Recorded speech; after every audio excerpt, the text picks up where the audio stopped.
அனைவருக்கும் வணக்கம். திருப்பத்தூர் தூய நெஞ்ச கல்லூரியும் மெரினாபுக்ஸ்.com இணைந்து நடத்துகிற 10 நாட்கள் 10 நூல்கள் எனும் இணைய வழி கருத்தரங்கத்தினுடைய 2ஆம் பகுதியின் 2வது நாளில் உங்கள் அனைவரையும் சந்திப்பதில் நான் மிக்க மகிழ்ச்சியும் பெருமிதமும் அடைகிறேன். நண்பர்களே, இன்றைக்கு நாம் காண இருக்கக்கூடிய நூல் டி. கோசாம்பி எழுதிய மாயையும் யதார்த்தமும் எனும் ஆய்வு நூல். தாமோதர் தர்மானந்தா கோசாம்பி ஒரு இந்திய சமூகவியல் ஆய்வாளர், கணிதவியலாளர், புள்ளியியலாளர். 1907ஆம் ஆண்டு பிறந்த டி. கோசாம்பி 1966ஆம் ஆண்டு மரணமடைந்தார். இவரது தந்தை புகழ்பெற்ற பாலி மொழி அறிஞர் ஆச்சாரிய தர்மானந்த தாமோதர் கோசாம்பி ஆவார். டி. கோசாம்பி கேம்பிரிட்ஜில் படித்தவர். ஹார்வர்ட் பல்கலைக்கழகத்திலே பட்டப்படிப்புக்காக சேர்ந்தார். பிறகு காசியில் இருக்கக்கூடிய பனாரஸ் இந்து பல்கலைக்கழகத்தில் கணிதமும் ஜெர்மன் மொழியும் கற்பிக்கக்கூடிய ஆசிரியராக பணியாற்றினார். பூனாவில் உள்ள ஃபர்கியூசன் கல்லூரியில் கணிதவியல் ஆசிரியராக பணியாற்றினார். டாடா ஆய்வு நிறுவனத்தை உருவாக்கிய ஹோமி பாபாவுடன் இணைந்து பணியாற்றிய பெருமைக்குரியவர் டி. கோசாம்பி அவர்கள். டி. கோசாம்பியினுடைய நூல்கள் பண்டைய இந்தியா, இந்திய வரலாறு ஓர் அறிமுகம் உள்ளிட்ட ஏராளமான நூல்களை எழுதியவர் D. Kosambi. Myth and reality என்னும் தலைப்பில் ஆங்கிலத்தில் எழுதப்பட்ட கோசாம்பியின் இந்நூல் மாயையும் யதார்த்தமும் என்ற தலைப்பிலே தமிழில் மொழியாக்கம் செய்யப்பட்டிருக்கிறது. இந்திய கலாச்சார வளர்ச்சி பற்றிய ஓர் ஆய்வு என்பது இந்நூலின் துணை தலைப்பு. இந்நூலை மொழிபெயர்த்தவர் வி.என். ராகவன் அவர்கள். 2005ஆம் ஆண்டில் தமிழில் முதற் பதிப்பினை கண்ட இந்நூலினை அலைகள் வெளியீட்டகம் வெளியிட்டிருக்கிறது. 187 பக்கங்களை கொண்ட இந்த நூல் மிக முக்கியமான ஒரு ஆய்வு நூல். அறிமுகம் என்னும் பகுதியை தவிர்த்து மொத்தம் 5 கட்டுரைகள் இந்நூலில் உள்ளன. 1. பகவத்கீதையின் சமூக பொருளாதார நோக்கு. 2. ஊர்வசி புரூரவன். 3. நாற்சந்திகள் தாய் தெய்வ வழிபாட்டு இடங்கள். 4. யாத்ரீகனின் வளர்ச்சி, மேற்கு தக்கான பீடபூமியின் வரலாற்றுக்கு ஒரு பங்களிப்பு. 5.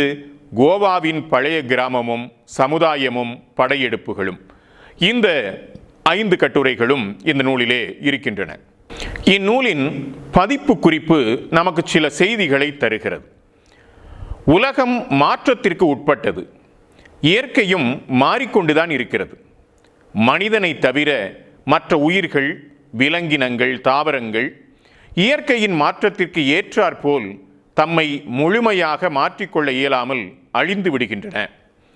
மாற்றத்தையே மாற்றி அமைத்து வாழ்க்கை போராட்டத்தில் வெற்றி பெற்று வருபவன் மனிதன் என்கிற குறிப்பு இந்த பதிப்பு குறிப்பிலே இடம்பெற்றிருக்கிறது. இயற்கையை வென்றதிலும் மாற்றி அமைத்து கொண்டதிலும் அவனது பங்களிப்பை அறிய மத நூல்கள், புராண இதிகாசங்கள், காவியங்கள் ஆகிய மரபு செல்வங்கள் நமக்கு உதவுகின்றன. அவற்றை கற்பது கடந்த கால மனிதனை அவன் வாழ்ந்த சூழலை அறிய உதவும் என்கிறது அந்த பதிப்பு குறிப்பு. மனிதகுல வரலாற்றில் இடம்பெற்றிருக்கும் பல்வேறு நிறுவனங்கள் எப்போதுமே இருப்பவை, அவை சாசுவதமானவை என்ற பார்வை கருத்து முதல்வாதிகளிடம் உண்டு. சமூக நிறுவனங்கள் மனிதகுல வரலாற்றின் வளர்ச்சி போக்கில் தோன்றியவை. அவை தோன்றுவதற்கும் நிலை பெறுவதற்கும் அழிவதற்கும் காரணங்கள் உள்ளன என்பது பொருள் முதல்வாதிகளின் கருத்து. மதம், புராணம், இதிகாசம், காவியங்கள் என இவற்றினுடைய தோற்றத்திற்கு ஒரு வரலாற்று தேவை உண்டு. அது யாருடைய தேவை? யாருக்கு இந்த நிறுவனங்கள் சேவை செய்ய உருவாக்கப்பட்டன? யாரை குறிவைத்து உருவாக்கப்பட்டன என்பனவெல்லாம் விவாதத்திற்கு உரியன.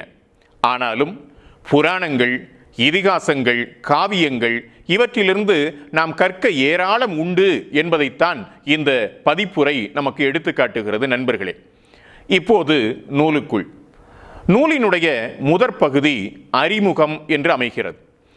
சொல்லப்போனால் இந்த நூலினுடைய 5 கட்டுரைகளுக்கும் மிக விரிவான ஆழமான ஒரு முகப்புரையாக இந்த அறிமுகம் அமைகிறது. இந்த முகப்புரையை உள்வாங்கிக் கொண்டால் இந்த முகப்புரையில் பேசப்படுகிற பல்வேறு கருத்துருவங்களினுடைய விளக்கங்கள் தான், சொல்லப்போனால் குறிப்புரைகள் தான் இந்த நூலினுடைய கட்டுரைகள் என்பதை நாம் மிக உறுதியாக சொல்லிவிடலாம். இந்த நூலில் உள்ள 5 நீள் கட்டுரைகளின் பொது அம்சம் என்று ஒன்றை குறிப்பிட்டு அறிமுகத்தை தொடங்குகிறார் கோசாம்பி. அது களத்தில் செய்த பணியுடன் இலக்கிய சான்றுகளை ஒப்பிட்டு பார்த்தல் என்பதே என்கிறார். இதைத்தான் இந்த நூலினுடைய தனித்த சிறப்பான அம்சம் என்று குறிப்பிடுகிறார் கோசாம்பி. யதார்த்தத்தை காண்பதை விட தேசபக்தியை பெரிதாக காணும் இந்திய விமர்சகர்களுக்கு இவை எரிச்சலூட்டும், ஏளனமும் செய்வர் என்கிறார் கோசாம்பி. உண்மைதானே? இந்த நாட்டில் உள்ள சிக்கல்களை, குறைகளை எடுத்துக்காட்டினால் பலருக்கு எரிச்சல் வந்து விடுகிறது. எல்லாம் நன்றாக இருக்கிறது பஜே பஜே என்று பஜனை பாட வேண்டும் என்று நினைக்கிறார்கள் பலர். ஆய்வு என்பது பஜகோவிந்தம் அல்லவே? இந்த நூல் மட்டுமல்ல, கோசாம்பியினுடைய ஏனைய மற்றைய நூல்களையும் புரிந்து கொள்ள அல்லது கோசாம்பியைப் போல சமூகவியல் ஆய்வை செய்த ஆய்வாளர்களுடைய ஆய்வுகளை புரிந்து கொள்ள இந்த கருத்து முக்கியமானது. கோசாம்பி இப்படி குறிப்பிடுகிறார்: வெண்மையான அல்லி மலர் போன்ற அழகிய இந்திய தத்துவத்தை ரசிப்பதை விட்டுவிட்டு வெறும் மூட நம்பிக்கை என்ற சகதியில் ஏன் விழ வேண்டும்? பிரச்சனையே அதுதான். அழகுணர்ச்சி உள்ளவர்கள் அல்லி மலரை அனுபவிக்கலாம். அல்லி மலர் பூத்த இடமான சேரும் சகதியும் பற்றி ஆராய விஞ்ஞான உணர்வு வேண்டும் என்கிறார் கோசாம்பி. இப்படியான விஞ்ஞான உணர்வு பெற்றால் தமிழ் கடவுள் எதிர்வு, சமஸ்கிருத கடவுள் என்கிற பிரச்சனையை நாம் வேறு விதமாக பார்ப்போம். கந்தசஷ்டி கவசம் உள்ளிட்ட பக்தி பணுவல்கள் பற்றிய விமர்சனத்தை நாம் வேறு விதமாக பார்ப்போம். நண்பர்களே, மற்றும் ஒரு முக்கியமான குறிப்பினை கோசாம்பி நமக்கு தருகிறார். சமுதாய வளர்ச்சியினை அறிய முன்னால் இருந்த தத்துவங்கள் பற்றி படித்தால் மட்டும் போதாது. நம்பிக்கையின் உயர்வையும் தாழ்வையும் பிரித்து பார்க்க முயன்ற சங்கரருக்கு முந்தைய புத்தர், பிந்தைய வைணவர்கள் ஆகியோரையும் பார்க்க வேண்டும் என்கிறார் கோசாம்பி. இவர்கள் மனித ஆத்மா சாந்தியடைய சொல்ல முடியாத உயரத்திற்கு செல்ல வேண்டிய அவசியம் பற்றி ஆராய்ந்தார்கள். ஆனால் மக்கள் சமூகம் கீழ்மட்டத்தில் சாதாரண மக்கள் அன்றாட சாத்திர சடங்குகளிலே மூழ்கியிருந்தார்கள் என்கிறார் கோசாம்பி. எல்லா மதங்களிலும் புராண கருத்துக்கள் பெரும்பாலான மக்களால் ஏற்றுக்கொள்ளப்பட்டிருக்கின்றன. Give us today daily bread என்பது உலகின் பெரும்பாலானவர்களினுடைய பிரார்த்தனை. தேவனே, எங்களுக்கு அனுதின உணவை தந்தருளும் என்ற பொருளுடையது அது. மேலை நாட்டாருக்கு பிரெட், நமக்கு சோறு என்று வைத்துக் கொள்வோமே. இஸ்லாத்திலும் கூட ஒருவனுக்கு உரிய உணவு பருக்கையின் மீது அவனுடைய பெயர் எழுதப்பட்டிருக்கும் என்ற நம்பிக்கை உண்டு. தெய்வமே, இன்றைய ரொட்டியை கொடுப்பாயாக என்ற இந்த பிரார்த்தனை புதிய கற்காலத்திற்கு முன்பு தோன்றியிருக்காது என்கிறார் கோசாம்பி. பரமண்டலத்தில் இருக்கும் பிதாவை வணங்குவதும் மேய்ச்சல் காலத்திற்கு முன்பு தோன்றியிருக்காது. ஏனெனில் உணவு சேகரிக்கும் காலகட்டத்தில்தான் தாய் கடவுளர்கள் பிரதானமாக வணங்கப்பட்டார்கள். புதிய கற்கால வழக்கமாகிய பிரார்த்தனை கிறிஸ்தவத்திற்கு எந்த இடையூறும் செய்யவில்லை என்கிறார் கோசாம்பி. இந்த நூலினுடைய பணி அல்லது சமூக ஆய்வியலினுடைய பணி என்ன என்பதை விளக்குகிறார் கோசாம்பி. இந்திய மாயாவாதத்தின் அடிப்படை வேர்களையும் மனித நாகரிகம் தோன்றிய காலம் முதல் இன்று வரை தொடரும் பல சடங்குகளையும் ஆராய்வதே நமது பணி என்கிறார் கோசாம்பி. பண்டைய வழக்கங்கள் பலவற்றை இன்னமும் கூட பின்பற்றி வரக்கூடிய நமது சமுதாயத்தில் இதை கண்டுபிடிப்பது சிரமமானது அல்ல என்கிறார் அவர். ஐரோப்பிய சமூகங்கள் தங்களது பண்டைய மரபுகளை, அடையாளங்களை எளிதில் உதறி தள்ளியதைப் போல கீழை சமூகம், குறிப்பாக இந்திய சமூகம் உதறி தள்ளவில்லை. இந்திய சமூகத்தினுடைய பலமும் பலவீனமும் அதுதான். ஐரோப்பிய சமூகங்கள் பண்டைய பழக்க வழக்கங்களை மிக எளிதாக உதறி தள்ளின.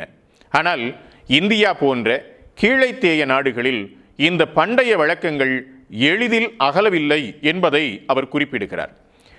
சரி, இந்த பண்டைய வழக்கங்களை எல்லாம் ஆராய வேண்டுமா? இவை நம்பிக்கைக்கு உரியவை. இவற்றை ஆராயாமல் விட்டுவிட்டால் என்ன?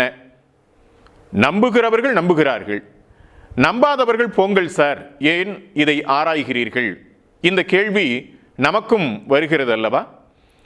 நம்பிக்கை நம்பிக்கையின்மை என்பது வேறு, இதை ஆராய்வது என்பது வேறு. இப்படி அலசி ஆராயவில்லை என்பது இந்திய வரலாற்றை முட்டாள்தனமான திரிபுகளுக்கு இட்டு சென்றுவிடும் என்கிறார் கோசாம்பி. இந்திய கலாச்சாரத்தை தவறாக புரிந்து கொள்ள வழிகோலிவிடும் என்கிறார் அவர். சமூகத்தில், பொருளாதாரத்தில், கலாச்சாரத்தில் பின்தங்கிய மக்கள் உற்பத்தி சமூகத்தில் எப்படி இணைந்தார்கள் என்பது நம் முன் இருக்கக்கூடிய மிக பெரும் வினா. அந்த வினாக்களுக்கான விடை அம்மக்கள் பின்பற்றி வரக்கூடிய பலவிதமான மத சடங்குகளில் இருக்கிறது என்கிறார் கோசாம்பி. இதில் கவனிக்க வேண்டிய விஷயம் என்னவென்றால், சில சமயங்களில் மரபுகள் ஒன்றிணைவதும் சில சமயங்களில் இணைய மறுப்பதும் ஏன் என்பதைத்தான். இதை சங்கரரும் ராமானுஜரும் உயர் மட்டங்களில் விவாதிக்க முடியாது. அவர்களை பொறுத்தவரை அந்த மட்டங்களில் இல்லவே இல்லை என்கிறார் கோசாம்பி. சிவன் என்ற கடவுளை குறித்தும் இந்த முகவுரையிலே மிக விரிவாக பேசுகிறார். சிவன் என்ற கடவுளினுடைய உருவாக்கம், வளர்ச்சி, மாற்றம் மிகவும் சுவையான வரலாறாக இருக்கிறது. நாம் நினைப்பது போல கடவுளர்கள் அன்றைக்கு இருந்ததைப் போலவே இன்றைக்கும் இருக்கவில்லை. மாற்றம் ஒன்றே மாறாதது என்ற விதிக்கு அவர்கள் விலக்காக அமையவில்லை. இந்த விதிக்கு கடவுளர்களும் கட்டுப்பட்டவர்களாகவே இருக்கிறார்கள் என்பதுதான் செய்தி. சாலைகளில் இருந்த உருவமில்லாத கற்களில் இருந்து சிலருக்கு மிகப்பெரிய தெய்வமாகிய சிவன் தோன்றினார் என்கிறார் கோசாம்பி. தமிழகத்தின் நாட்டார் வழிபாடுகளில் ஈஸ்வரன் எனப்படும் முனீஸ்வரன் சிறு கல்லாகவே இன்றும் இருக்கிறார். முனியையா என்று நாட்டார் மக்களில் அவர் இணைந்திருக்கிறார். அவர் பாடிகாட் முனீஸ்வரர் என்று பெயரிட்டு கொண்டாடப்படும் நெகிழ்வுத்தன்மை உடையவராகவும் இருக்கிறார். இந்த நெகிழ்வுத்தன்மையை நீங்கள் சிதம்பரம் நடராஜ பெருமானிடம் எதிர்பார்க்க முடியாது. நடராஜ பெருமான் ஆறுமுகசாமியின் குரலில் தமிழில் தேவாரம் கேட்டுவிட்டார் என்பதால் தீட்டு கழிக்கப்பட்டார். நடை சாத்தப்பட்டு குடம்குடமாய் நீர் வார்க்கப்பட்டு நீஷபாஷையை தீட்டிலே இருந்து பெருமானை விடுவிப்பதற்குள் தில்லை தீட்சிதர்கள் படாத பாடுபட்டார்கள். எனவே சாலையோரத்து கற்களிலே இருந்து சிவன் தோன்றினார் என்பதும் இன்னும் நாட்டார் வழிபாட்டில் இருக்கிறது என்பதை நாம் இணைத்து சிந்திக்க வேண்டும் நண்பர்களே. சிவனுக்கு முன்பு பிரதான தெய்வங்களாக கருதப்பட்ட பல பெண் தெய்வங்களுடன் சிவனுக்கு ஈடான ஒரு கடவுள் மோதலில் ஈடுபட்டார் என்கிற குறிப்பை தருகிறார் கோசாம்பி. மொஹஞ்சதாரோ முத்திரைகளிலே காணப்படக்கூடிய 3 தலைகள் உள்ள கடவுள் தற்கால சிவனாக உருவெடுத்திருக்கலாம் என்கிறார் கோசாம்பி. ஆனால் முத்திரையில் உள்ள கடவுளின் தலையில் எருமை மாட்டு கொம்புகள் காணப்படுகின்றன. மேய்ச்சல் கால மக்களுக்கு தெய்வமாக இருந்த மாஷாபோ மகிஷாசுரன் இவர் என்கிறார்கள் என்ற தகவலையும் கோசாம்பி நமக்கு எடுத்து காட்டுகிறார். இவனை கொன்றுதான் பார்வதி மகிஷாசுர மர்தினி என்ற பெயரை பெற்றார். இதே பார்வதி பார்வதி யோகேஸ்வரி என்ற பெயருடன் மாஷாபோ போன்ற ஒரு தெய்வத்தை மணக்கிறாள். இந்த மாஷாபோ சிவ பைரவராக மாறியிருக்கலாம் என்கிறார் அவர்.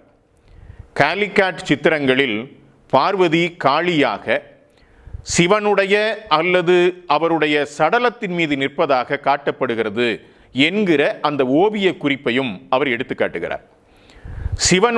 சிவனை மிதித்து கொண்டு நிற்கிறாள் பார்வதி, அல்லது சிவனுடைய சடலத்தின் மீது ஏறி நிற்கிறாள் பார்வதி என்கிற இந்த குறிப்பு மிக முக்கியமானது என்கிறார் அவர். பின்னர் சிவன் பார்வதியினுடைய அருளால் உயிர் பெற்று எழுந்து வருகிறார் என்கிற குறிப்பும் நமக்கு கிடைக்கிறது. ஆனால் மோதல் இருந்தது என்பது மட்டும் தெரிகிறது என்கிறார் கோசாம்பி. ஒரு பகடை ஆட்டத்தில் பார்வதி சிவனை வென்று விடுகிறாள். பார்வதியினுடைய குழந்தை கணேசன் சிவனின் குழந்தை அல்ல. அக்குழந்தையின் தலையை சிவன் கொய்து அங்கு யானையின் தலையை வைப்பதாக கதை இருப்பதை அவர் எடுத்து காட்டுகிறார். மற்றொரு குழந்தையாகிய ஸ்கந்தன் சிவனுடைய விந்துக்கு பிறந்தவன். ஆனால் பார்வதியின் கருப்பையில் வளரவில்லை. சிவனை உயர்ந்த கடவுளாக உயர்த்துவதற்கான கதை இது என்கிறார் கோசாம்பி. இவ்வாறு சிவன் தெய்வீக நாட்டியம் ஆடுபவராக உருவகிக்கப்பட்ட தன்மையையும் விவரிக்கிறார் அவர். பிரான்ஸ் நாட்டில் ஒரு விதமான தோலை அணிந்து நடனமாடக்கூடிய கோமாளி நடனத்தோடு இதை கோசாம்பி தொடர்புபடுத்தி காட்டுகிறார். மனித உடலும் விலங்குகளினுடைய தன்மையும் பொருத்தப்படக்கூடிய தன்மை குறித்து அவர் விவாதிக்கிறார். விலங்குகளின் உடலும் மனித தலையும் பொருத்தப்படும் தன்மை ஆகியவற்றையும் அவர் எடுத்து காட்டுகிறார். சிந்துவெளி முத்திரை ஒன்றில் மனிதன் புலி உருவம் காணப்படுகிறது. இது நரசிம்மரின், மனிதன் சிங்கம், நரசிம்மரின் உருவத்திற்கு முன்னோடியாக இருக்கலாம் என்கிறார் அவர். இவை போன்ற பலவும் ஹரப்பா மொஹஞ்சதாரோ முத்திரைகளிலே காணப்படுகின்றன. இதை போலவே யானை சிங்க உருவமும் காணப்படுகிறது. யாழி என்று அதை நாம் சொல்லுகிறோம். யானை சிங்க இணைப்பு உருவம். இந்த யாழி என்பது தமிழ்நாட்டில் நரசிம்ம அவதாரத்தின் கோபம் கட்டுக்கடங்காமல் போகவே அதை சாந்தப்படுத்த விஷ்ணுவே யாழியாக வந்து அந்த நரசிம்ம அவதாரத்தினுடைய கோபத்தை சாந்தப்படுத்தியதாக ஒரு கதை உண்டு. இந்த கதையினையும் அவர் எடுத்துக்காட்டி இப்படி சொல்லுகிறார். தனது அவதாரத்தில் கோபத்தை அடக்க விஷ்ணுவே யாழியாக வரவேண்டியிருந்தது என்கிறார் கோசாம்பி. அர்த்தநாரீஸ்வரர் உருவம் இரு நாகரீக மனிதர்களுக்கு இடையே உள்ள தொடர்புகளை எடுத்துக்காட்டுகிறது. இதனால் இரு கடவுளர்களை ஒரு சேர தொழ முடிகிறது. சிவ பார்வதி கல்யாணம் பிற்காலத்தில் ஏற்பட்டது. திருமணங்கள் பிற்காலத்தில் ஒரு பெரிய நிகழ்ச்சியாக வந்த காலம் இது என்று எடுத்துக்காட்டுகிறார். ஏனென்றால் மனிதகுல வரலாற்றில் திருமணம் என்பது ஆதி காலத்தில் இருக்கவில்லை. தமிழர்களினுடைய தொன்மை இலக்கணமான தொல்காப்பியத்தில் கூட பொய்யும் வலுவும் தோன்றிய பின்னர் ஐயர் யாத்தனர் கரணம் என்ப என்றே குறிப்பிடப்படுகிறது. எனவே திருமணம் என்கிற ஒரு வழமை, ஒரு சமூக வழமை நிலை பெற்றுவிட்ட பிறகு, அது பெரிய நிகழ்ச்சியாக வந்த பிறகு இந்த திருமணம் என்பது இணைக்கப்பட்டிருக்கலாம் என்கிறார் கோசாம்பி. புராணத்தை யதார்த்த உலகோடு பிணைக்கக்கூடிய முயற்சி இவை என்கிறார் கோசாம்பி. இந்திய மத தத்துவத்தின் புராண அடிப்படைகளை ஏற்கும் தயக்கமும் அந்த பழைய நம்பிக்கைகள் இப்போதும் தொடரும் உண்மையும் காலனி ஆதிக்கத்தின் காரணமாக பழங்காலமாக அடக்கி வைக்கப்பட்ட இந்திய அறிவாளிகளின் உணர்வின் விளைவாகும். அந்த அடக்குமுறை இன்னும் நினைவிலிருந்து அகலவில்லை என்கிறார் கோசாம்பி. அதைப் போலவே அனுமன் என்பது குரங்கு நாட்டியக்காரன் போன்ற ஒரு வடிவம் என்கிறார் கோசாம்பி. இந்த புராதன சமுதாயம் மூடத்தனமானதா, பழமையில் ஊறி கிடந்ததா, எள்ளி நகையாடத்தக்கதா? இவையெல்லாம் நம் முன்னால் வரக்கூடிய கேள்விகள். ஏனென்றால் இப்படியான புராண இதிகாச கருத்துக்கள் நம்மால் எள்ளி நகையாடத்தக்கதா என்ற கேள்வி வருவதை யூகித்து கோசாம்பி இப்படி சொல்லுகிறார். அப்படியெல்லாம் ஒன்றுமில்லை. இன்றைய நவீன சமூகத்தோடு ஒப்பிட்டு புராதன சமுதாயத்தை நாகரீகமற்ற சமுதாயம் என்று சொல்லுவதை இப்படி விளக்குகிறார் கோசாம்பி. பலர் பட்டினி கிடக்கும் நிலையில் உபரி தானியத்தையும் உருளைக்கிழங்கையும் அளிக்கும் அணு ஆயுதங்களை போற்றும் தற்போதைய வளமான சமூகத்தை விட அக்கால புராதன சமுதாயம் எந்த விதத்திலும் தாழ்ந்து போய்விடவில்லை என்கிறார் கோசாம்பி. இது மிகப்பெரிய சாட்டையடி. பண்டைய சமூகத்தோடு ஒப்பிட்டு இன்றைய சமூகம் நாம் நாகரீகமடைந்திருக்கிறோம், வளர்ந்திருக்கிறோம் என்று பெருமை பீற்றிக் கொள்வதற்கு உள்ளே இருக்கக்கூடிய ஓட்டைகளை, உடைசல்களை அறிஞர் டிடி கோசாம்பி அவர்கள் மிகச் சரியாக எடுத்து காட்டுகிறார் என்றே சொல்ல வேண்டும். நண்பர்களே, இந்த பகுதியினுடைய இறுதியிலே கோசாம்பி பலருக்கு நன்றி சொல்லியிருக்கிறார். களப்பணியிலே உடன் வந்தவர்கள், கட்டுரைகளை வெளியிட்டவர்கள், இந்த நூலுக்கான ஏராளமான படங்களை வரைந்து தனக்கு அளித்த தன்னுடைய மகள் மீரா உள்ளிட்ட பலருக்கும் நன்றி உரைக்கும் கோசாம்பி கடைசி வரியை இப்படி எழுதுகிறார்: அத்துடன் காரல் மார்க்சுக்கு எனது நன்றி.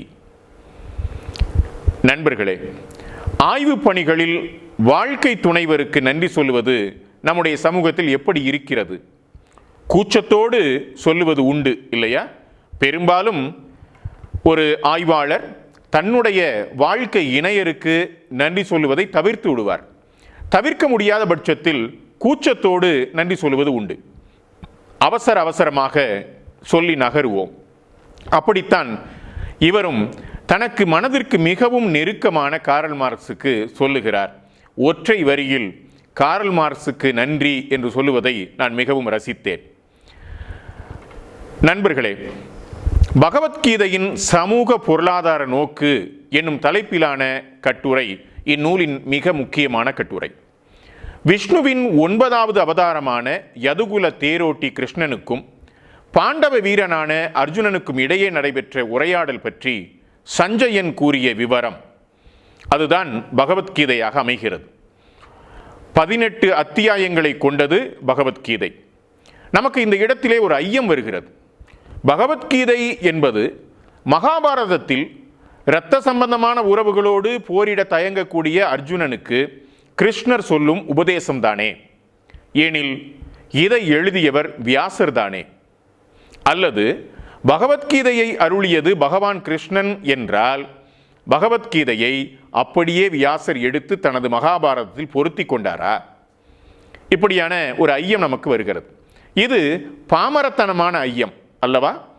பாமரத்தனமான வினாக்கள் தான் பல சமயங்களில் பெரும் விடைகளை கொண்டு வந்து தந்திருக்கிறது என்பதையும் நான் உங்களுடைய கவனத்திற்கு கொண்டு வர விரும்புகிறேன். நண்பர்களே, கீதை பல்வேறு தரப்பாரையும் வசீகரித்திருக்கிறது. இந்திய விடுதலை காலத்திலேயே திலகரை கீதை வசீகரித்த முறை வேறு, காந்தியடிகளை வசீகரித்த முறை வேறு. இவ்வாறு கீதை உருவாக்கப்பட்ட காலத்திலிருந்து பல்வேறுபட்ட முரண்பட்டவர்களையும் கீதை ஈர்த்திருக்கிறது. இந்த விமர்சனங்கள் ஒன்றுக்கொன்று முரணானவையாக உள்ளன. இறுதியாக பார்க்கும்போது மூல நூல் கருத்து வேற்றுமைகளை சரி செய்வதற்கு பதிலாக பல்வேறு சந்தேகங்களை கிளப்புவதாகவே உள்ளது. இப்படி பல்வேறு தரப்பினர் பல்வேறு உரைகளுக்கு இடம் தரும் தர்மத்தை போதிக்க வந்த தத்துவமும் தெளிவற்றதாகவே இருப்பது இயல்பே என்கிறார் கோசாம்பி. மகாபாரத போர் கூறப்பட்ட முறையிலேயே நிகழ்ந்திருந்தால் என்னென்னவெல்லாம் முரண்பாடுகள் ஏற்பட்டிருக்கிறது என்பதை எடுத்து காட்டுகிறார் கோசாம்பி. மகாபாரத போர் என்பது அந்த மகாபாரதத்திலே குறிப்பிட்டப்படக்கூடிய முறையிலேயே நடந்திருந்தால் 18 நாள் போரிலே சுமார் 50 லட்சம் பேர் கொல்லப்பட்டிருப்பார்கள் என்கிற ஒரு கணக்கை தருகிறார் கோசாம்பி. மக்கள் தொகை ஏறக்குறைய 20 கோடியாவது அப்போது இருந்திருக்க வேண்டும்.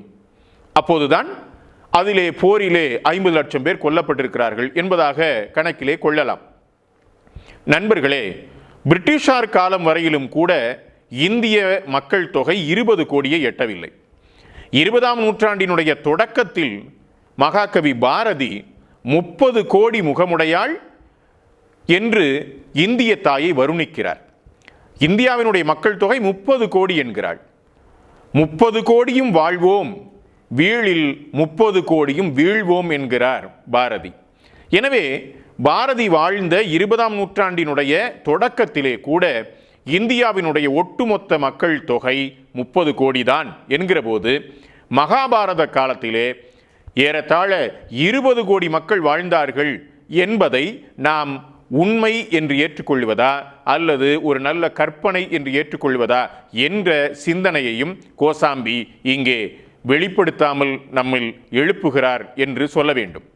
ஆகவே மகாபாரத காலத்தினுடைய மக்கள் எண்ணிக்கை சந்தேகத்திற்குரியது என்கிறார் கோசாம்பி. மகாபாரத போர் பாடல்கள் ஹோமரினுடைய பாடல்களைப் போல வெற்றி பெற்ற மன்னர்களினுடைய அவையில் பாடப்பட்டவையாகவே துவங்கின என்கிறார் அவர். சோகம் மெல்லியதான முரண் நகைச்சுவையால் மறைக்கப்பட்டது என்கிறார் அவர். தோற்கடிக்கப்பட்ட குரு வம்சத்தவர் நேர்மைக்கும் பண்புக்கும் உறைவிடமாக புராண கதைகளில் வருணிக்கப்பட்டார்கள். உதாரணம் குரு தம்ம ஜாதகம் என்பதாக அவர் எடுத்துக்காட்டுகிறார். முதலாக கூறப்பட்ட பாரத கதையிலே கிருஷ்ண நாராயணனுக்கு எந்த விதமான பங்கும் இல்லை. சந்தேகம் உள்ளவர்கள் மகாபாரதத்தின் கடைசி அத்தியாயங்களை படித்து பார்த்து கொள்ளலாம் என்கிறார் கோசாம்பி. மகாபாரதத்தில் முதலில் வரும் பிரார்த்தனை பாடலான நாராயணம் நமஸ்கிருத்ய என்னும் பாடல் நாராயணனை தொழும் பாடல். இதன் காரணமாக மகாபாரதம் ஒரு வைணவ நூலாக கருதப்படுகிறது. ஆனால் இது ஒரு ஏமாற்று வேலை என்று 1933 V.S. சுக்தங்கர் என்பவர் தனது உரையிலே கூறியிருக்கிறார் என்பதையும் கோசாம்பி எடுத்துக்காட்டுகிறார். நண்பர்களே, இந்திய வரலாற்றில் பகவத்கீதை என்கிற மிக முக்கியமான ஆய்வு நூலும் வந்திருக்கிறது. அதையும் நாம் இணைத்து படித்தால் கோசாம்பியினுடைய இந்த கருத்துக்களை நாம் மிக ஆழமாக உள்வாங்கிக் கொள்ள உதவியாக இருக்கும் என்பதை உங்கள் கவனத்திற்கு கொண்டு வர விரும்புகிறேன். நண்பர்களே, உயர் வகுப்பைச் சேர்ந்த பிராமணர்களுக்காகவும் அவர்கள் மூலம் மற்றவர்களுக்காகவும் கீதை உபதேசிக்கப்பட்டது. கிருஷ்ணன் இப்படி சொல்லுகிறான்: என்னை அடைக்கலம் அடைபவர்கள் பாவப்பட்ட ஜென்மங்களாகிய பெண்கள், வைசியர்கள், சூத்திரர்கள் யாராக இருந்தபோதும் பிறப்பினால் இழிந்தவர்களே. அவர்கள் கடவுள் மீது வைக்கும் நம்பிக்கையால் இந்நிலையிலிருந்து விடுதலை பெறுவார்கள் என்கிறார் கீதையில் கிருஷ்ணன். இதை கோசாம்பி எடுத்துக்காட்டுகிறார். 4 வருணங்களும் என்னால் படைக்கப்பட்டவையே என்கிறார் கிருஷ்ணன் கீதையில். இது ஒரு சாதனையாக அறிவிக்கப்படுகிறது என்கிற குறிப்பையும் கோசாம்பி நமக்கு இணைத்து தருகிறார். கீதை ஒவ்வொரு கோட்பாட்டையும் மிகுந்த திறமையுடனும் கருணையுடனும் போதிக்கிறது. வெறுக்கத்தக்க காரியத்தை என்னை ஏன் செய்ய சொல்லுகிறாய் என்று அர்ஜுனன் கேட்கிறான். அப்படி அவன் கேட்கிற போது அவனுடைய கேள்வி சாமர்த்தியமாக மாற்றப்பட்டு பேச்சு மாற்றப்பட்டு விடுகிறது என்கிறார் அவர். ஒன்றுக்கொன்று முரண்படக்கூடிய பல கோட்பாடுகள் இணைந்துள்ளது போல திறமையுடன் கூறப்பட்டுள்ளது. முரண்கள் ஒருபோதும் வெளிக்கொணரப்படவில்லை என்கிறார் கோசாம்பி. கர்மம் பற்றிய கோட்பாடு புத்த மதத்திலிருந்து கொண்டு வரப்பட்டது என்பதற்கான சான்றுகளை கோசாம்பி விரிவாக எடுத்துக்காட்டுகிறார். அதை போலவே கீதையில் இருக்கக்கூடிய சாங்கியம், மீமாம்சம், வேதாந்தம் போன்ற பல கோட்பாடுகளை எடுத்துக்காட்டுகிறார் கோசாம்பி. இவற்றையெல்லாம் நாம் கீதையிலே மிக எளிதாக கண்டுபிடிக்க முடியும் என்கிறார். அதை போலவே பகவத்கீதையினுடைய காலம் கிபி 150 350 என நிர்ணயிக்கலாம் என்கிறார் கோசாம்பி. குறிப்பாக கிபி 350 அருகாமையில் என்கிறார் அவர். அதை போலவே 18 என்ற எண் இந்திய ஆன்மீக மரபில் பெற்றிருக்கும் இடத்தை குறித்து விரிவாக பேசுகிறார் கோசாம்பி. கீதையின் இடைச்செருகள் குறித்த ஏராளமான தகவல்களை அவர் தருகிறார்.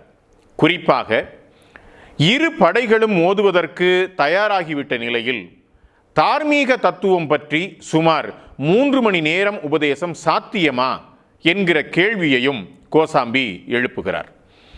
கீதை 2.19 பாடல் கொல்வது என்பது முடியாதது, கொல்லப்படுவது என்பதும் முடியாதது என்று கூறுகிறது. அனைத்து போர் வீரர்களும் தன்னால் ஏற்கனவே கொல்லப்பட்டதாக கீதை 11.33 கூறுகிறார் கிருஷ்ணன். கிருஷ்ணன் இப்படி கூறுகிறார்: அர்ஜுனன் அவர்களை கொல்வது என்பது வெறும் சடங்குதான். எனவே உண்மையில் அர்ஜுனன் கொல்லவில்லை என்பதாக இந்த கொலை செயல்கள் கிருஷ்ணனால் நியாயப்படுத்தப்படுவதையும் அவர் எடுத்துக்காட்டுகிறார். யாகம் செய்வது குறை கூறப்பட்டாலும் கீதை 3.14 பாடல் உணவு தேவைக்காக மழை பெய்வது அவசியம், ஆகவே யாகத்தை செய்ய வேண்டும் என்று வற்புறுத்துகிறது. இப்படிப்பட்ட சந்தர்ப்பவாதம் நூல் முழுவதும் பரவி கிடக்கிறது என்கிறார் கோசாம்பி. சகோதரர்களை கொல்வது பாவமில்லை. இந்திய வரலாறு காண்பிப்பது என்னவென்றால், சகோதரர்கள் மட்டுமின்றி தந்தையும் மகனும் கூட சிம்மாசனத்திற்காக சண்டையிட்டிருக்கிறார்கள் என்பதுதான். இந்திரன் தகப்பனை அடித்து நொறுக்கினான் என ரிக்வேதம் குறிப்பிடுகிறது. அஜாதசத்ரு தன் தந்தை பிம்பசாரனை சிறையில் அடைத்தான். இது வரலாற்று வழி எங்கும் காண கிடைக்கிறது. அவுரங்கசீப் கூட தன்னுடைய தந்தை ஷாஜஹானை சிறையில் அடைத்தார் என்பதை நாம் இங்கே நினைவுபடுத்தி கொள்ள வேண்டும். எனவே இப்படி சகோதரர்களை கொல்வது, உறவினர்களை கொல்வது என்பது நியாயப்படுத்தப்பட்டது என்பதையும் கோசாம்பி எடுத்து காட்டுகிறார். கீதையை உபதேசிக்கும் கிருஷ்ணனின் அருகதை பற்றியெல்லாம் கோசாம்பி விவரிக்கிறார். கீதை, அகிம்சை ஆகியவற்றை புகழ்ந்து பேசும் ராஜாஜி கூறுவது இதுதான் என்று கோசாம்பி ஒரு மேற்கோளை காட்டுகிறார். அந்த மேற்கோள் இதுதான்: அதிகாரத்தை அடைவதற்கு வழிவகுத்தால் அகிம்சை சரியானதுதான். ஆனால் அதிகாரம் கிடைத்தவுடன் அதை ஒதுக்க வேண்டியதுதான். ஓட்டுநர் இடத்தில் அமர்ந்துள்ள போது சாட்டையை பயன்படுத்த வேண்டியதுதான். இது ராஜாஜியினுடைய ஒரு மேற்கோள். இதை எடுத்து காட்டுகிறார் கோசாம்பி. அதிகாரத்திற்கு வந்த அஹிம்சை ஹிம்சையாக மாறியதை நாம் வரலாற்று வழியில் கண்டிருக்கிறோம். இந்திய விடுதலைக்கு பிறகு சுதேச மாகாணங்கள் இந்தியாவோடு இணைக்கப்பட்டதிலே நாம் இதை கண்டுகொள்ளலாம். அடித்து நொறுக்கி இந்தியாவோடு அந்த சுதேச சமஸ்தானங்களை இணைத்த வல்லபாய் பட்டேல் சர்தார், இரும்பு மனிதர் என்று கொண்டாடப்பட்டார். இந்த இந்தியாவினுடைய இரும்பு மனிதர் தான் இன்றைக்கு இந்தியாவினுடைய அடையாளமாக மிக பெரும் சிலையாக முன்னிறுத்தப்படுகிறார் என்பதையும் நான் உங்களுடைய கவனத்திற்கு கொண்டு வர விரும்புகிறேன். நண்பர்களே, இந்தியா பாகிஸ்தான் பிரிந்தபோது பாகிஸ்தானுக்கு சேர வேண்டிய தொகையை வழங்க வேண்டாம் என நேரு, பட்டேல் உள்ளிட்டவர்கள் நினைத்தபோது வழங்க வேண்டும் என்று தார்மீக அறம் பற்றி பேசினார் காந்தி. இதுதான் பகவத்கீதையை காந்தி அணுகிய விதம். ஒரு வரலாற்று முரணை பாருங்கள். காந்தியின் கையிலும் கீதை, காந்தியை கொன்ற கோட்சேயின் கையிலும் கீதை. இவ்வாறு கீதையின் உள் முரண்களை மிக விரிவாக எடுத்து காட்டுகிறார் கோசாம்பி. கிருஷ்ணனுடைய 10 அவதாரங்களின் பின்னணியையும் அவர் விளக்குகிறார். பக்தி மார்க்கத்தினுடைய சமூக செயல்பாட்டையும் கோசாம்பி மிக விரிவாக விளக்கிச் சொல்லுகிறார். பக்தி என்பது நியாயமான தேவையாக இருந்தது என்கிறார் அவர். காரல் மார்க்ஸ் கூட இப்படி குறிப்பிடுகிறார்: மதம் என்பது மனசாட்சியற்ற உலகின் மனசாட்சியாக, இரக்கமற்ற உலகின் கருணையாக, வலி நிவாரணியாக இருக்கிறது என்ற மதம் பற்றிய மார்க்சியின் கோட்பாட்டை உள்வாங்கிக் கொண்டவராக நாம் கோசாம்பியை இங்கே தரிசிக்கிறோம். இந்த சமுதாயத்தையும் அரசையும் கட்டுக்கோப்பாக வைத்திருப்பதற்கு பக்தியை பிரதானமாக கொண்டுள்ள மதம் ஒன்று தேவைப்பட்டது. பக்தி மார்க்கத்தின் நோக்கத்தில் குறைபாடுகள் இருப்பினும் கூட இந்த மதம் தேவைப்படுகிறது என்பதாக கோசாம்பி எடுத்து காட்டுகிறார். இவ்வாறு பகவத்கீதையை குறித்த மிக விரிவான கட்டுரை இந்த நூலிலே இருக்கிறது. அதை போலவே நண்பர்களே, காளிதாசன் எழுதிய மிகச்சிறந்த நாடகங்களில் ஒன்றாகிய விக்ரமோர்வசீயம் நாடகத்திலே வரும் ஊர்வசி புரூரவன் கதையை எடுத்துக்கொண்டு ஆராய்கிறார் அவர்.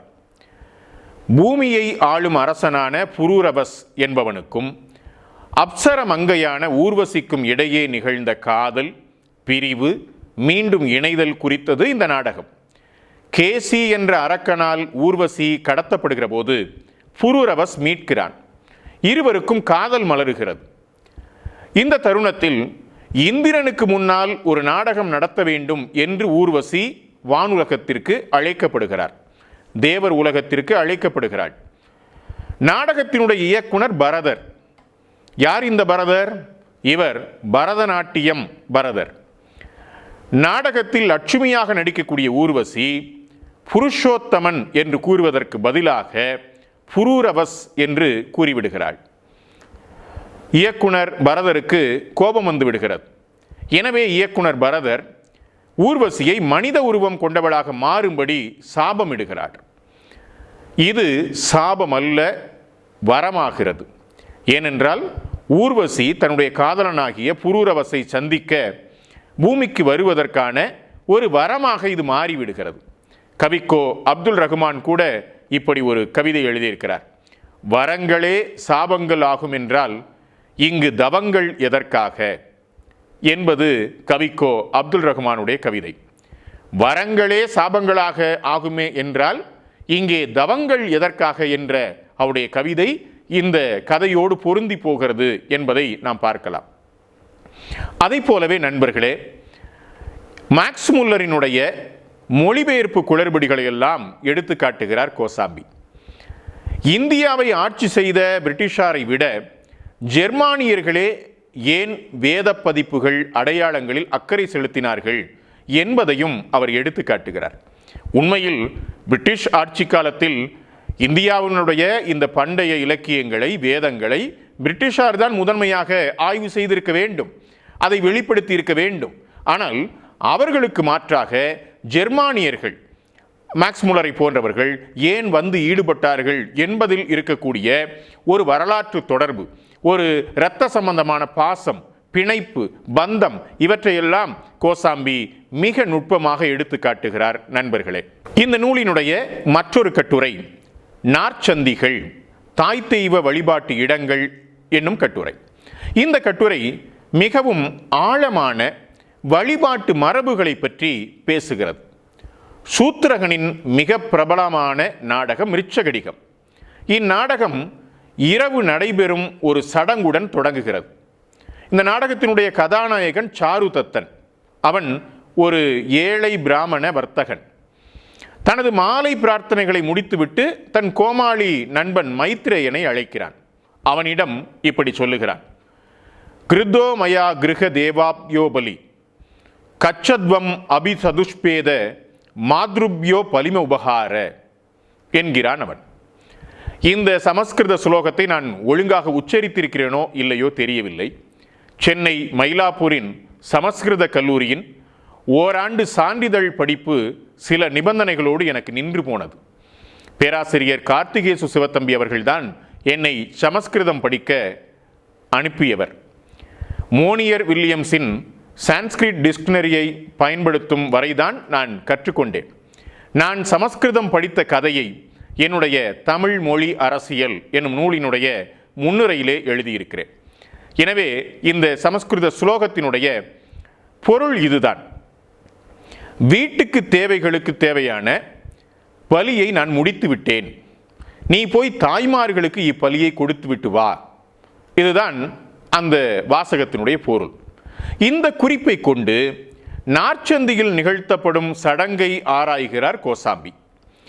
நாற்சந்தியில் நிகழ்த்தப்படும் இந்த பலி பற்றி எந்த ஒரு பிராமணிய நூலும் குறிப்பிடவில்லை என்கிறார். இப்படி பிராமணிய நூல்கள் குறிப்பிடவில்லை. ஆனால் பிற்காலத்திலே இந்த சடங்குகளை எவ்வாறு தன்னுடைய சடங்கு முறைமைகளுக்குள் வரவு வைத்து கொண்டது என்கிற ஒரு நுட்பமான ஆய்வினையும் கோசாம்பி செய்திருக்கிறார். மாணவ மரபுகளில் அஷ்டகத்தின் இறுதியில் சாலைகள் கூடக்கூடிய இடத்திலே ஒரு பசுவினை கொன்று அதை துண்டமாக்கி போவோர் வருவோருக்கெல்லாம் அதை பங்கிட்டு தர வேண்டும் என்று இருப்பதை கெய்த் என்ற அறிஞர் எடுத்துக்காட்டுகிறார். இந்த மேற்கோளை எடுத்துக்காட்டக்கூடிய கோசாம்பி மிக விரிவாக இந்த நாற்சந்தி தெய்வங்களை குறித்து, நாற்சந்தி பலியை குறித்து ஆராய்கிறார். குழந்தை பிறக்கும் வேளையில் மரணமடைந்த பெண்கள், நீரில் மூழ்கி இறந்து போகும் பெண்கள் ஆவியாக, பிணம் தின்னும் பிசாசாக ஆவார்கள் என்பது ஒரு நம்பிக்கை. அவர்களை அமைதிப்படுத்தக்கூடிய சடங்குகளாக இந்தியா முழுவதும் பல்வேறு சடங்குகள் இருக்கின்றன என்பதை நாம் அறிவோம். அதை போன்ற ஒரு சடங்காக இந்த நாற்சந்தி தெய்வங்கள் குறித்த சடங்கும் இருக்கலாம் என்கிற கோணத்திலும் கோசாம்பி தன்னுடைய ஆய்வை நீட்டிச் செல்லுகிறார். பெண் தெய்வங்கள் தாய்மார்களாக இருக்கிறார்கள், ஆனால் அவர்கள் மனமாகாதவர்கள். அவர்கள் தோன்றிய சமூகத்தில் தந்தையர்கள் தேவைப்படவில்லை. அடுத்த நடவடிக்கையாக ஒரு ஆண் தெய்வத்தை மணப்பது என்பது நிகழ்கிறது என்பதையும் எடுத்து காட்டுகிறார் கோசாம்பி. எனவே பெண் தெய்வங்கள் தன்னிச்சையானவையாக இருக்கின்றன, தனி ஆற்றல் உடையவையாக இருக்கின்றன. அவை காலப்போக்கில் எவ்வாறு ஆண் தெய்வங்களோடு இணைக்கப்பட்டன, பிணைக்கப்பட்டன என்கிற ஆய்வு தகவல்களையும் கோசாம்பி நமக்கு விரிவாக தருகிறார். இந்த கட்டுரையினுடைய இறுதியில் இப்படி குறிப்பிடுகிறார் கோசாம்பி: சாருதத்தன் சார்த்தவாகனனின் மகன், வர்த்தகர்களினுடைய குடியிருப்பிலே வசித்தவன். வர்த்தகர்களின் பழக்க வழக்கங்களை அவன் அறிவான். சாலை சந்திப்புகளில் உள்ள தெய்வங்களை வணங்கவும் அவற்றிற்கு பலியிடவுமான பழக்க வழக்கங்கள் அவனுக்கு தெரிந்திருக்க வேண்டும். இம்மரபில் பெண் தெய்வங்கள் பிரதான பாத்திரத்தை வகிக்கின்றனர். வீடுகளில் இருந்தபோதும் வர்த்தகர்கள் இறுதிச் சடங்குகளை செய்தனர். இவற்றை பிராமணர்கள் தங்கள் புராணங்களில் ஏற்றுக்கொள்வதை யாரும் தடுக்கவில்லை என்கிறார் கோசாம்பி. இவ்வாறு இந்த பெண் தெய்வங்கள் பிராமணர்களுடைய சடங்கு முறைமைகளில் அல்லது குறிப்புகளில் வந்து இணைந்த வரலாற்றை அவர் மிக விரிவாக எடுத்து காட்டுகிறார். அதை போலவே இந்நூலில் இருக்கக்கூடிய மற்றொரு கட்டுரை யாத்ரீகரின் வளர்ச்சி எனும் கட்டுரை. மேற்கு தக்கான பீடபூமியின் முந்தைய வரலாறு பற்றியது இந்த கட்டுரை. இனங்கள் இடம்பெயர்தல் எவ்வாறு வணிகத்தோடு தொடர்புடையதாக இருந்தது என்பதை மிக விரிவாக எடுத்து காட்டுகிறார் கோசாம்பி. அதை போலவே பௌத்தம் எவ்வாறு அதிலே தாக்கம் செலுத்தியது என்பதையும் அலசுகிறார் கோசாம்பி. வழிபாட்டு மரபுகள் எவ்வாறு இடம்பெயர்கின்றன என்பதையும் அவர் மிக விரிவாக எடுத்து காட்டுகிறார். ஓரிடத்தில் இருக்கக்கூடிய வழிபாட்டு மரபுகள் என்னென்ன விதிகளின் அடிப்படையில், என்னென்ன தர்க்க நியாயங்களின் அடிப்படையில் இடம்பெயர்கின்றன, ஒரு புலம் விட்டு புலம் பெயரக்கூடிய குழுக்கள் எவ்வெந்த அம்சங்களை சுமந்து செல்கின்றன என்பதையெல்லாம் அவர் இந்த கட்டுரையிலே எடுத்து காட்டுகிறார். நண்பர்களே, இவ்வாறு இடம்பெயர்ந்த குழு எவ்வாறு விவசாயம் எனும் உற்பத்தி முறையை சார்ந்து அமைந்தது என்பதையும் கோசாம்பி விளக்குகிறார். அதை போலவே கோவாவின் பழைய கிராம சமுதாயமும் படையெடுப்புகளும் என்கிற கட்டுரை இந்நூலினுடைய கடைசி கட்டுரை. மிகச்சிறந்த நெல் உற்பத்தியாகும் நிலம் இன்னமும் கோவா பகுதியில் பொது சொத்தாக இருக்கும் தன்மையை இக்கட்டுரையில் விவரிக்கிறார் அவர். கோவா மக்களினுடைய பொருளாதார நிலை, அனைத்து கடவுளர்களையும் அவர்கள் ஏற்றுக்கொள்ளக்கூடிய தன்மை என மிக விரிவான செய்திகளை தருகிறார். குறிப்பாக இந்து கடவுளர்களுக்கும் கன்னிமேரிக்கும் காணிக்கை செலுத்தக்கூடிய பெண்கள் கோவா பகுதியினுடைய பெண்கள் என்பதை அவர் சுட்டிக்காட்டுகிறார். கோவா பகுதியில் வரி போடப்பட்ட முறைமை, சமுதாய அமைப்பு என பல்வேறு செய்திகளை விவாதிக்கிறார் கோசாம்பி. இவ்வாறு கோவாவின் தனிச்சிறப்பை எடுத்து காட்டுகிறார். இவ்வாறு இந்த நூலினுடைய 5 கட்டுரைகளும் மிகவும் ஆழமான செய்திகளை பேசுகின்றன. நண்பர்களே, மாயையும் யதார்த்தமும் என்னும் டி கோசாம்பி அவர்களுடைய இந்த நூல் புராண, இதிகாச, காவிய செய்திகளை எவ்வாறு ஆராய வேண்டும் என்பதற்கான ஒரு முன்னுதாரணமாக திகழ்கிறது. இந்த நூல் மட்டுமல்ல, கோசாம்பியினுடைய மற்றைய நூல்களையும் நாம் ஆழ்ந்து கற்க வேண்டும். மிக முக்கியமாக இந்த புராண இதிகாசங்களை எவ்வாறு பார்க்க வேண்டும், எவ்வாறு சமூகம் சார்ந்த செய்திகளோடு இணைக்க வேண்டும் என்பதற்கு மிக முக்கியமான எடுத்துக்காட்டாக கோசாம்பி திகழ்கிறார். முன்னுதாரணமாக கோசாம்பி இருக்கிறார் என்பதை நாம் கவனத்திலே வைத்துக் கொள்ள வேண்டும். நண்பர்களே, கோசாம்பியினுடைய விரிவான ஆய்வு போக்கையும் பரப்பையும் நாம் அறிமுகப்படுத்திக் கொள்வது என்பது அடுத்த தலைமுறை ஆய்விலே புதிய பாய்ச்சல்களை நிகழ்த்த உதவியாக இருக்கும் என்று நான் உறுதியாக நம்புகிறேன். இவ்வாறு அறிஞர் டி கோசாம்பி அவர்களின் மாயையும் யதார்த்தமும் என்னும் இந்த நூல், மித் அண்ட் ரியாலிட்டி என்னும் இந்த நூலினை நான் அறிமுகப்படுத்தி நிறைவு செய்கிறேன்.